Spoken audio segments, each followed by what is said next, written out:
খুব সুন্দর, তাকে ধন্যবাদ।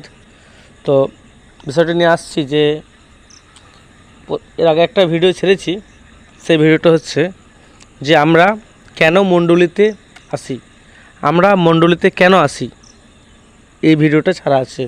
তো অবশ্যই দেখলে আপনি বুঝতে পারবেন ভিডিওটাতে কি মানে কোন বিষয়টা বলা হয়েছে। তো অবশ্যই এটাও ঠিক ওই ধরনের কিছুটা রয়েছে যে আমরা এই ভিডিওটা এমন রাখছি যে মানে আপনি ঈশ্বরের মানে কাজে আসছেন, ঈশ্বরের ভবনে আসছেন, মণ্ডলীতে আসছেন, চার্চে যাচ্ছেন, খুব সুন্দর কথা। কিন্তু আপনি এগুলো যাওয়ার পরেও আপনার জীবনে একই সমস্যা, একই প্রবলেম, একই মানে দুঃখ, আপনার আরেকটা মানে সমস্যা বারবার বাড়তে রয়েছে এবং কমে না। তো এটা কেন হচ্ছে আপনার জীবনে এই সমস্যাগুলো? আপনি ঈশ্বরকে জানার পরেও, ঈশ্বর মণ্ডলী আসার পরেও এগুলো কেন হচ্ছে এইটা আপনাকে বলবো। তো দেখুন, অনেক সন্তান আছে ঈশ্বরের, যেগুলো কি করে জানেন তো, তারা মণ্ডলীতে আসে, অর্থাৎ যখন ভালো থাকে তখন কি করে না, সে ঈশ্বরের ভবনে আসে না, বা সে নিজে আপন কাজে ব্যস্ত হয়ে যায়। সংসারের কাজে হতে পারে, চাকরিতে হতে পারে, বিভিন্ন কাজে সে ব্যস্ত হয়ে যায়। তখন বলে আমার সময় নেই, আমি আসতে পারি না। কিন্তু সে যখন আবার অসুস্থ হয়ে যায়, আবার সে ঈশ্বরের মণ্ডলীতে আসে, আবার চার্চে আসে। কেন? সে অসুস্থ, যার জন্য সে আবার আসছে। কিন্তু আবার সুস্থ হয়ে গেল, আবার কি হচ্ছে, আবার সংসার কাজে মস্ত হয়ে গেল, আবার সংসার কাজ নিয়ে ব্যস্ত হয়ে গেল। সে তার আর ঈশ্বরকে কাজে আসার সময় নেই, সে আর ঈশ্বরকে সময় দিতে পারছে না। এইগুলো কারণেই বিভিন্ন সংসারে, বিভিন্ন বিশ্বাসীদের জীবনে সমস্যা আসতে থাকে। আর মন্দ তাদেরকে বন্দি করে দেয়, যে তারা যখন ভালো থাকে তখন মন্দ তাদেরকে চার্চে যেতে দেয় না, ভবনে যেতে দেয় না। কারণ তাদেরকে মন্দ বলে যে এখন তো ভালোই আছিস, ভালোই খাচ্ছিস দাচ্ছিস, না খালে কিছু খেতে দেবে, কিছু একটা এরকম মনে ভাবনা লাগায় আর কি তাদের মনে মন্দ। আর সে মন্দ সুযোগ নিয়ে কী করে, তাদেরকে বন্দি করে ফেলা, তারা তখন যায় না। এই জন্য কী হয়, আবার সমস্যার মধ্যে পড়ে যায়। তো এরকমভাবে যদি আপনি চলছেন, তাহলে আপনি সম্পূর্ণ ঈশ্বরের সন্তান হলেও আপনি ভুল জায়গায় রয়েছেন। এটা দ্বারা আপনার পরিত্রাণ আসবে না, এটা দ্বারা আপনি ঈশ্বরের কাছে এগিয়ে যেতে পারবেন না, এটা দ্বারা আপনি ঈশ্বরের মহিমা দেখতে পাবেন না। অর্থাৎ আপনি এখানে কিছুদিনের জন্য ভালো থাকবেন, কিন্তু ওই জায়গাতে অর্থাৎ স্বর্গের রাজ্যে যেয়ে আপনি পৌঁছাতে পারবেন না। কারণ এই বিশ্বাস, এইভাবে চলার জন্য আপনি ঈশ্বরের লক্ষ্যে সঠিকভাবে আপনি যেতে পারবেন না। কারণ আপনার যদি এমন হয়, আপনি সুস্থ থাকছেন তখন সংসারের কাজে ব্যস্ত, আপনি সুস্থ আছেন আপনি চাকরিতে ব্যস্ত, আপনি সুস্থ আছেন আপনি অন্য জায়গায় আড্ডা দিচ্ছেন, আপনি সুস্থ আছেন আপনি বিছানায় শুয়ে আছেন, আপনি সুস্থ আছেন আর একটা কাজের মধ্যে আপনি ব্যস্ত রয়েছেন, কিন্তু আপনি ঈশ্বরকে সময় দেন না, আপনি ঈশ্বরের মণ্ডলীতে আসতে চান না, আপনি ঈশ্বরের মণ্ডলী আসার ইচ্ছা করে না। কিন্তু আপনি যখন অসুস্থ হয়ে পড়েন, আবার ঈশ্বরের মণ্ডলী আসতে শুরু করেন, আবার ঈশ্বরের প্রতি প্রার্থনা করতে শুরু করেন, আবার ঈশ্বরকে ধন্যবাদ করতে থাকেন। কিন্তু এগুলো হচ্ছে আপনার নিজের ইচ্ছাকৃত ঈশ্বরকে ডাকা হচ্ছে। কিন্তু এগুলো পবিত্র আত্মার দ্বারা আপনি মানে আপনার চলা হচ্ছে না, পবিত্র আত্মার দ্বারা আপনি ঠিকভাবে চলতে পারছেন না। এগুলো হচ্ছে মাংস অনুসারে চলা। তার জন্য দেহের কাজও সব প্রকাশ আছে এবং আত্মার কাজও প্রকাশ আছে। তো এটা আপনি পাবেন গালাতীয় 5 অধ্যায় একদম 16 থেকে 26, আপনি পাঠ করলে ওখান থেকে পেয়ে যাবেন।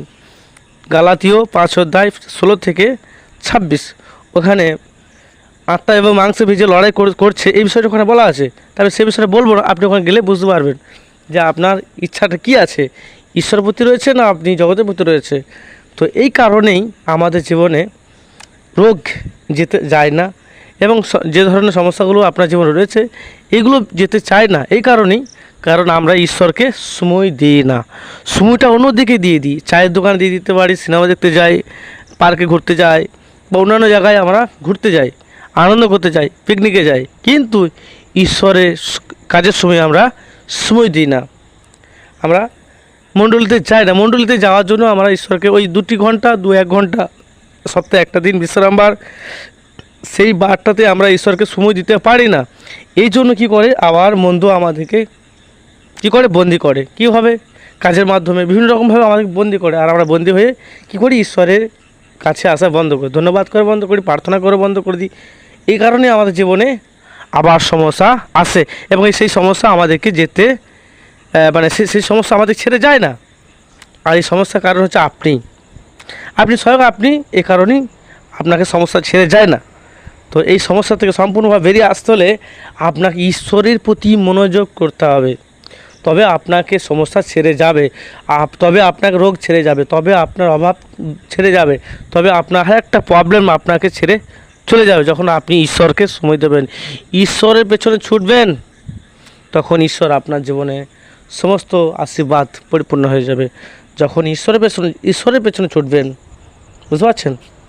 তো এইভাবে যদি আপনি চলেন, যে আপনি যখন সুস্থ আছেন আর সেই সময় আপনি সংসার কাজে ব্যস্ত আর ঈশ্বরের কাজে যান না, এবং অসুস্থ হচ্ছেন আবার যাচ্ছেন, কিন্তু আপনি একদম পুরোপুরিভাবে ভুল জায়গায় রয়েছেন, প্রথম কথা। দ্বিতীয়ত, এটা দ্বারা আপনি পরিত্রাণ লাভ করতে পারবেন না, এটা দ্বারা আপনি ঈশ্বরের কাছে পৌঁছতে পারবেন না, কারণ তিনি জীবন্ত ও সর্বশক্তিমান ঈশ্বর। যে আপনি সেই ঈশ্বরকে আপনি মানে সঠিকভাবে এখনও জানতে পারেননি, বা এখন ঈশ্বরকে বুঝতে পারেননি। তাই ঈশ্বরকে সঠিকভাবে জানতে হলে, বুঝতে হলে ঈশ্বরের মণ্ডলে রেগুলারভাবে চলতে থাকুন, যাওয়া আসা করতে থাকুন। ঈশ্বর আপনাকে ওখান থেকে সমস্ত বিষয় জানকারি দেবে, আর আপনি ঈশ্বর আশীর্বাদ অনিবার্য পাবেন। আর সত্যি ঈশ্বরকে জেনেও আপনি যে থেমেছিলেন, এটাও আপনি বুঝতে পারবেন যে আপনার মধ্যে কী ভুল ছিল। তো ঈশ্বরকে গভীরভাবে জানার একটা মেন উদ্দেশ্য হচ্ছে যে প্রত্যেকটা মানে পরমেশ্বর যে বিশ্রামবার রেখেছে, একটা দিন আমরা ওখানে যেন যেতে পারি, আমরা যেন একটা দিন ওখানে যাওয়া আসা করতে পারি। ওখান থেকে ঈশ্বর আমাদের কী করে না, উৎসাহিত করে তার বাক্য দিয়ে। কারণ আত্মা, যে আমাদের মধ্যে আত্মা আছে, এই আত্মার জন্য ঈশ্বরের বাক্যের প্রয়োজন আছে। যিশু বলল, মনুষ্য রুটিতে বাঁচে না, কিন্তু ঈশ্বরের মুখ হইতে যে বাক্য নিগত মনুষ্য তা দিয়ে বাঁচবে। আপনি এটাতে বাঁচবেন, ঈশ্বরের বাক্যে বাঁচবেন। আপনি ঈশ্বরের বাক্য যখন শুনবেন, ঈশ্বর বাক্য শুনে ঠিকভাবে শুনে চলবেন, তখন ওই বাক্য আপনাকে জীবন দেবে। কিন্তু এমন নয়, আমাদের শারীরিক খাদ্য যেগুলো আছে সেগুলো আমাদেরকে সব সময়কার জন্য আমাদের সুস্থতা দেয় না। মানে শারীরিক খাবার কিছু ভাত বা আরও অন্যান্য মুড়ি, আরও কিছু ভালো খাবার আছে, সেগুলো দ্বারা কি আমরা শরীরকে খাবার দিই, কিন্তু বাস্তব কথা হচ্ছে যে এগুলো দ্বারা আমাদেরকে জীবন দেয় না। জীবন, অনন্ত জীবন দেয় সত্যি ঈশ্বর আর ঈশ্বরের বাক্য। ঈশ্বর বাক্য আর ঈশ্বরী বাক্য।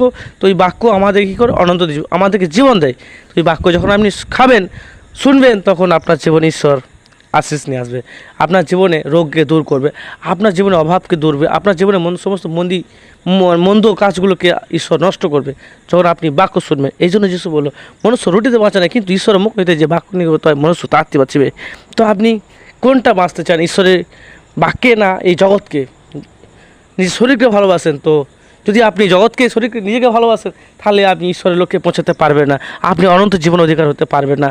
আপনি সর্বক্ষণের জন্য এই জগতে থাকবেন, দুঃখ, কষ্ট, রোগ, ব্যথা, যন্ত্রণা সমস্ত কিছু আপনার মধ্যেই থাকবে। আপনাকে এই সকল চিন্তা ভাবনা, রোগ আপনাকে ছেড়ে যাবে না। কিন্তু আপনি জগৎকে ভালোবাসেন, তাই আপনাকে এগুলো ছেড়ে যাচ্ছে না। কিন্তু আপনি যখন এগুলোকে ছুঁড়ে ফেলে ঈশ্বরকে লক্ষ্য করবেন, ঈশ্বরকে ভালোবাসবেন, ঈশ্বরকে প্রেম করবেন, ঈশ্বরের মণ্ডলে যাবেন, বাক্য শুনবেন, তখন ঈশ্বর আপনার জীবনে সমস্ত আশীর্বাদ পরিপূর্ণ করবে। খুব সুন্দর। ঈশ্বরকে গুরুত্ব দিন, ঈশ্বরের কাছে আসুন, ঈশ্বরকে জানুন ভালো করে, ঈশ্বরকে বুঝুন। কারণ ঈশ্বর আপনার কষ্ট বোঝেন, ঈশ্বর আপনার দুঃখ বোঝেন, ঈশ্বর আপনার অভাবের কথা বোঝেন, ঈশ্বর আপনাকে জানেন, ঈশ্বর আপনাকে বোঝেন। কারণ তিনি বললেন, যাহারা তাহার স্মরণ নেয় তিনি তাহাদেরকে জানেন। তোমরা সদাপুর বিরুদ্ধে কী চিন্তা করতেছ, তিনি পারবেন না, তিনি একবারে সমস্ত চিন্তা ভাবনাকে দূর করবে। দ্বিতীয়বার কোনো সংকট উপস্থিত হবে না। দেখুন, দ্বিতীয়বার কোনো সমস্যা আসবে না। ঈশ্বর আপনার জীবনে যে আশীর্বাদ করবে, যে সমস্যাগুলোকে দূর করবে, দ্বিতীয়বার সে সমস্যাগুলো আর আসবে না। তোমরা কি চিন্তা করতেছ সদাপ্রভুর বিরুদ্ধে, তিনি পারবেন না, তিনি একবার দূর করবে, দ্বিতীয়বার কোনো সমস্যা উপস্থিত হইবে না। এই বাক্যটা আছে, দেখবেন নহম 1:7 আছে, নহম 1:7 প্রথম নিয়মে। অবশ্যই বাক্যটা খুব সুন্দর বাক্য, যে ঈশ্বর এই বাক্য দ্বারা আমাদেরকে উৎসাহিত করে সর্বক্ষণ। তো খুব সুন্দর। ঈশ্বর সবাইকে আশীর্বাদ করুক এই বাক্যের দ্বারা। অবশ্যই এই ভিডিওটা ভালো লাগলে অবশ্যই লাইক, শেয়ার করবেন এবং চ্যানেলটি অবশ্যই সাবস্ক্রাইব করবেন, আর নোটিফিকেশন যেন আপনার কাছে প্রথমে পৌঁছাতে পারে। তো অবশ্যই এটা সাবস্ক্রাইব করবেন। তো ঈশ্বর আপনাদেরকে প্রত্যেকে আশীর্বাদ করুক যিশু গুরুর নাম থেকে। আমেন।